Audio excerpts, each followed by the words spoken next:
तो आज मैं आपको एक अनोखी रहस्यमय कहानी सुनाऊंगा। अगर आप चैनल पर नए हैं तो अभी सब्सक्राइब कर ले, क्योंकि यह मेरा दूसरा नया चैनल है। तथा कहानी पूरा देखे, अंत में एक अनोखा रहस्य छुपा है। धन्यवाद। तो सुनिए। बहुत समय पहले एक पर्वत की चोटी पर एक गुफा थी। उस गुफा में एक बहुत ही कुशल मूर्तिकार रहता था, जिसका नाम था दक्ष। दक्ष इतना प्रतिभाशाली था कि वह पत्थर में भी जान डाल देता था।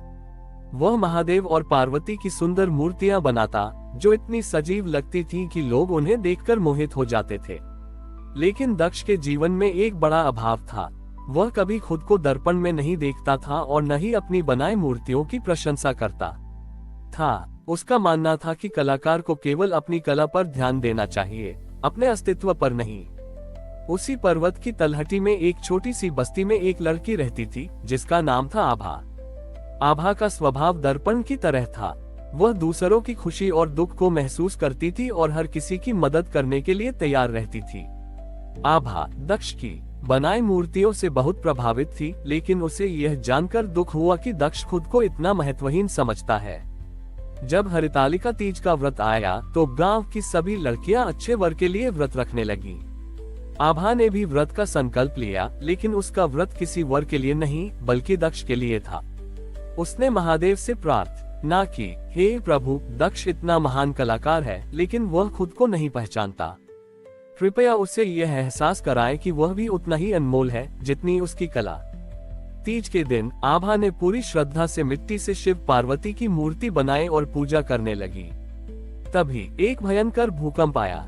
गुफा में दक्ष की बनाई हुई सभी मूर्तियां हिलने लगी और एक एक करके टूटने लगी। दक्ष हताश हो गया। उसकी सारी मेहनत और कला क्षण भर में टूटकर बिखर गई थी।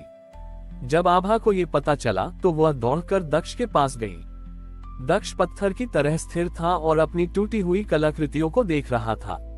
आभा ने उसे एक छोटा सा दर्पण दिया, जो उसने अपने साथ रखा था। दक्ष, आभा ने कहा, आपकी बनाई मूर्तियां टूट गई हैं, लेकिन आपकी कला अभी भी आपके अंदर जीवित है। दक्ष ने दर्पण में देखा। उसने पहली बार अपने चेहरे पर निराशा और दर्द देखा।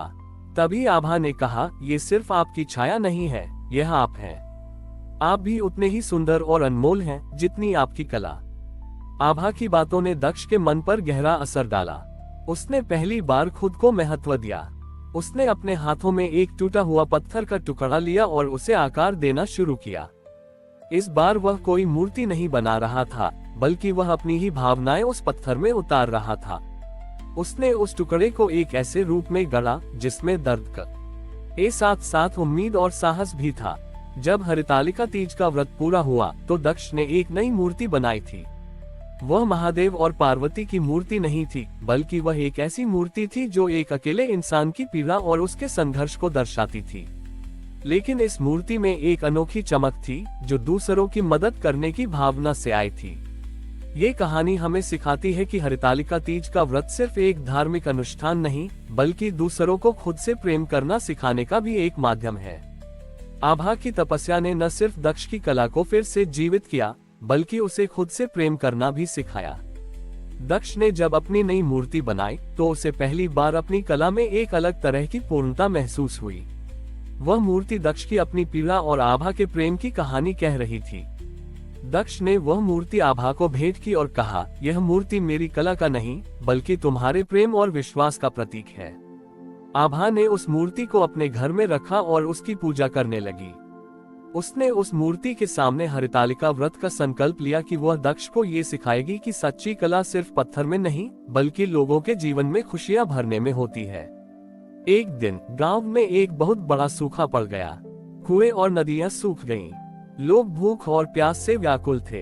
राजा ने अपने दरबार में सभी कलाकारों और ज्ञानी लोगों को बुलाया और कहा, जो भी इस सूखे को दूर करेगा उसे मैं बहुत बड़ा इनाम दूंगा। दक्ष भी राजा के दरबार में गया।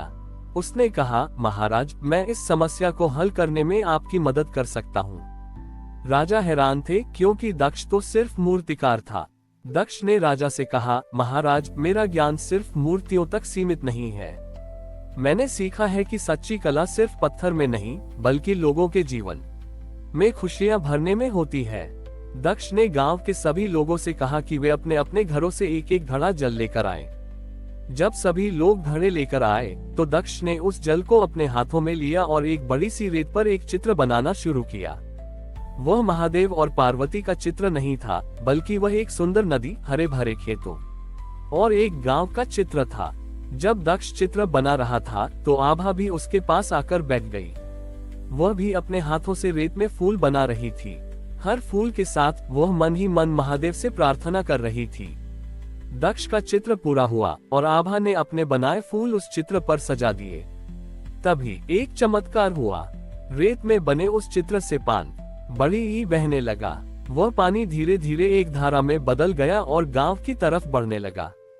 गांव वालों ने देखा कि सूखी नदी फिर से पानी से भर गई है और खेतों में हरियाली लौटने लगी है। राजा और गांव के लोग ये देखकर हैरान थे। उन्होंने दक्ष और आभा की प्रशंसा की। राजा ने दक्ष से पूछा, तुमने ये कैसे किया? उद्धरण चिन्ह। दक्ष ने कहा, महाराज, यह मैंने नहीं बल्कि हम दोनों ने मिलकर किया है। मेरी कला और आभा की भक्ति ने मिलकर यह चमत्कार किया है। इस घटना ने गांव के लोगों को एक नई सीख दी। उन्होंने यह महसूस किया कि हरितालिका तीज का व्रत सिर्फ एक धार्मिक अनुष्ठान नहीं, बल्कि दूसरों के जीवन में खुशियां भरने का भी एक शक्तिशाली माध्यम है। दक्ष और आभा की जोड़ी ने गांव को सूखे से बचा लिया था। उनकी कहानी पूरे राज्य में प्रेरणा बन गई थी। राजा ने उन्हें बहुत सम्मान दिया और कहा, तुम्हारी कला और भक्ति ने हमें ये सिखाया कि सबसे बड़ी शक्ति किसी एक व्यक्ति में नहीं, बल्कि दो दिलों के मिलन और निस्वार्थ प्रेम में होती है। राजा ने उसी वर्ष हरितालिका तीज के दिन दक्ष और आभा का विवाह पूरे धूमधाम से करवाया। विवाह की रस्में उस सूखी नदी के किनारे हुई, जिसमें अब जीवन की धारा बह रही थी। विवाह के बाद दक्ष और आभा ने अपने जीवन का एक नया संकल्प लिया। उन्होंने तय किया कि वे अपनी कला और भक्ति से हर उस व्यक्ति की मदद करेंगे जो अपने जीवन को अधूरा समझता है। उन्होंने गांव में एक कला और ध्यान का केंद्र खोला। यहाँ दक्ष लोगों को सिखाता था कि मिट्टी और पत्थर में छिपी सुंदरता को कैसे बाहर लाया जाए, और आभा उन्हें सिखाती थी कि अपने अंदर छिपी अच्छाई को कैसे पहचाना जाए। वे दोनों मिलकर उन लोगों को प्रेरणा देते थे जो खुद को किसी न किसी वजह से अधूरा समझते थे।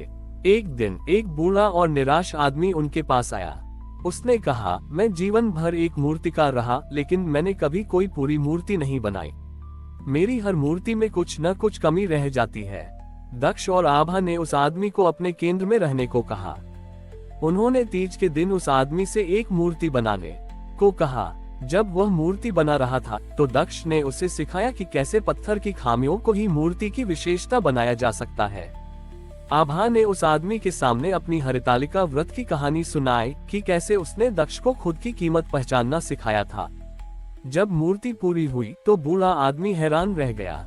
वह पहली बार अपनी बनाई हुई मूर्ति को देखकर मुस्कुराया, क्योंकि वह मूर्ति अधूरी नहीं बल्कि अपनी कमियों के साथ भी पूरी लग रही थी। इस घटना ने ये साबित कर दिया कि हरितालिका तीज का व्रत सिर्फ एक धार्मिक अनुष्ठान नहीं, बल्कि दूसरों के जीवन को पूरा करने का भी एक माध्यम है। दक्ष और आभा की कहानी ने ये सिखाया कि सच्चा प्रेम ही सबसे बड़ा दर्पण है, जो हमें हमारी असली कीमत दिखाता है, और सच्ची भक्ति एक ऐसी छाया है जो हमें हर मुश्किल में सहारा देती है। हमारी और भी आध्यात्मिक एवं अनोखी कहानियां देखने के लिए हमारे चैनल पर जाएं तथा धार्मिक एवं पौराणिक अनोखी कहानियां हमारे चैनल पर है। कृपया जाके देखें तथा हमारे चैनल को सब्सक्राइब करके रखें और वीडियो लाइक जरूर करें। धन्यवाद।